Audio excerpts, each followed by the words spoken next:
নমস্কার বন্ধুরা, কবিরাজ ঘর টিএসের পক্ষ থেকে সকলকে জানাই আন্তরিক শুভেচ্ছা এবং অভিনন্দন। তারামায়ের কৃপা আপনাদের সকলের উপর বর্ষিত হোক এই কামনাই করি। তারামায়ের নিত্য পূজারী এবং একনিষ্ঠ ভক্ত। যাই হোক বন্ধুরা, আপনি চাকরি করছেন, দীর্ঘদিন ধরে চাকরি করেই চলেছেন। চাকরিতে না আছে প্রমোশন, না আছে কোনো উন্নতি, একঘেয়েমি হয়ে গেছে, কোনো কিছুই ভাল লাগছে না। সংসার চালাতে হয় কোনো রকম, তার জন্যই যাচ্ছেন, কোনো উন্নতি নেই, কোনো উন্নতির আশাও দেখছেন না। সেই ক্ষেত্রে আপনি চাইছেন একটু প্রমোশন, একটু মায়না বাড়ুক, তাতে করে সংসারটা ভালো করে চলবে। প্রত্যেকেই চাই, আমরা প্রত্যেকেই চাই সংসারটা যাতে ভালো করে চলে, তার জন্য একটু বেশি অর্থ।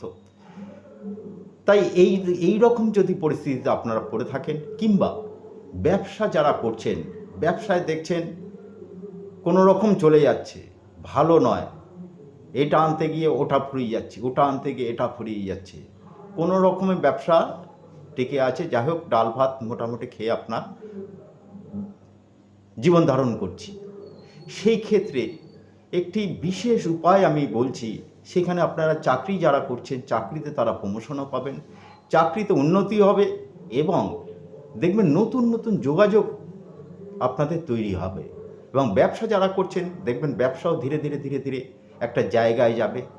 একটা কথা বন্ধুরা, আমি কিন্তু কোনো ফালতু পোস্ট দেই না, যেইটুক দেই মানুষের উপর প্রয়োগ করে যেটা পাই সেইটাই কিন্তু আপনাদের কাছে আমি দেওয়ার চেষ্টা করছি বা করবও। তাই যাই হোক, এর জন্য কি করতে হবে? এর জন্য আপনাদের প্রথমেই একটি তামার পয়সা জোগাড় করতে হবে।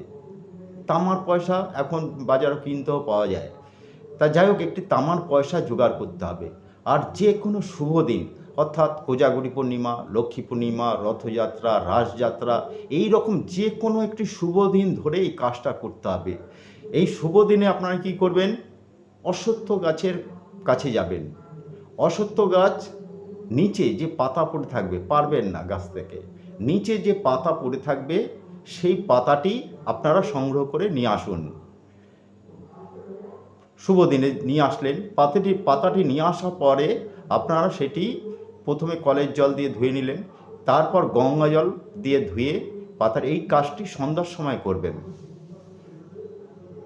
ওই দিন শুভ দিনেই করতে হবে, সন্ধ্যার সময় করতে হবে।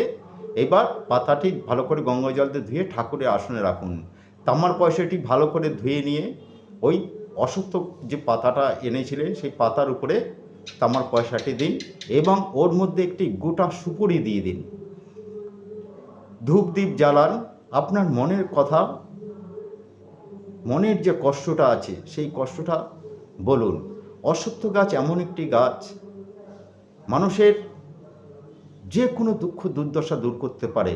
এই নিয়ে আমি এর আগে অনেকগুলো পোস্ট আমি দিয়েছিলাম। তা যাই হোক, আপনি যদি মনের কথা, মনের কষ্ট যদি ঠিকমতো বলতে পারেন, ধূপকাঠি ঘুরাতে ঘুরাতে আপনার মনোবাঞ্ছা পূরণ হবেই। এবার যাই হোক, ওই পাতাটি রাখলেন সন্ধ্যাবেলা। একটু যখন গভীর বেশি রাত্রি হবে, তখন কি করবেন? ওই পাতাটি ভালো করে মুড়ে নিয়ে, হ্যাঁ, যেই অশ্বত্থ গাছের তলা থেকে নিয়ে আসছিলেন পাতা কুড়িয়ে, সেই অশ্বত্থ গাছের কাছে যান, এবং ওই পাতাটি, ওই তামার পয়সা সুপারি সমেত পাতাটি ওই গাছের গোড়ায় দিয়ে রেখে দিয়ে চলে আসুন, পিছনে ফিরে আর তাকাবেন না। তারপরের দিন সকালবেলা আবার যান অশ্বত্থ গাছের নিচে, ওখান থেকে একটি পাতা, আবার নিচের একটি পাতা সংগ্রহ করে নিয়ে আসুন। ওই পাতাটি ভালো করে গঙ্গা জল দিয়ে ধুয়ে ঠাকুরের স্থানে রাখুন। এবার একটি বাটি সাদা চন্দন ঘষে নিন। সাদা চন্দন ভালো করে, বেশ মোটা করে একটু সাদা চন্দন আপনারা ঘষে নিন। সাদা চন্দন ঘষে একটা বাটিতে রাখুন। সেই সাদা চন্দন দিয়ে এই অনামিকা আঙুলটা দিয়ে ওই পাতাটার উপর রাম লিখুন, রয়াকার ম, রাম, পাতাটার উপর রাম লিখুন। রাম লিখে আপনারা ওই পাতাটি ঠাকুরের স্থানে রাখুন, ধূপ দ্বীপ জ্বালান, এবং ওইখানেই পাতাটি রেখে দিন। তারপরের দিন ওই পাতাটি আপনারা কি করবেন? যারা চাকরি করছেন সেই পাতাটি আপনারা তার কাছে রেখে দিন। যারা চাকরি করছে তারা ইসে রাখবেন, আপনারা মানি ব্যাগে, পার্সে রাখতে পারেন। যদি না থাকে, একটি প্লাস্টিকে ভালো করে মুড়ে নিয়ে আপনারা আপনাদের কাছে রেখে দিন। যখনই আপনারা বেরোবেন কোথাও, ওই পাতাটি সঙ্গে নিয়ে বেরোবেন, ভালো করে রেখে দেবেন। আচ্ছা, যারা ব্যবসা করছেন ওই পাতাটি আপনারা ক্যাশ বাক্সে বা দোকানের উত্তর পূর্ব কোণে ঈশান কোণ যেটা বলা হয় সেইখানে রাখবেন। যদি ক্যাশ বাক্স না থাকে ওইভাবে রেখে দিন, এবং ওই যে পাতা রেখেছেন ওই পাতায় আপনার ব্যবসায়ীরা প্রতিদিন ধূপধুনো দেখান। দেখুন তারপরে এর চমৎকার কি আছে। মারাত্মক কাজের যদি ঠিকমতো করতে পারেন আর অশ্বত্থ গাছকে ঠিকমতো মনের কথা খুলেই যদি আপনারা বলতে পারেন, সুন্দর কাজ হবে। এটা পরীক্ষিত জিনিস, আপনারা পরীক্ষা করুন। সকলেই ভালো থাকবেন। নমস্কার।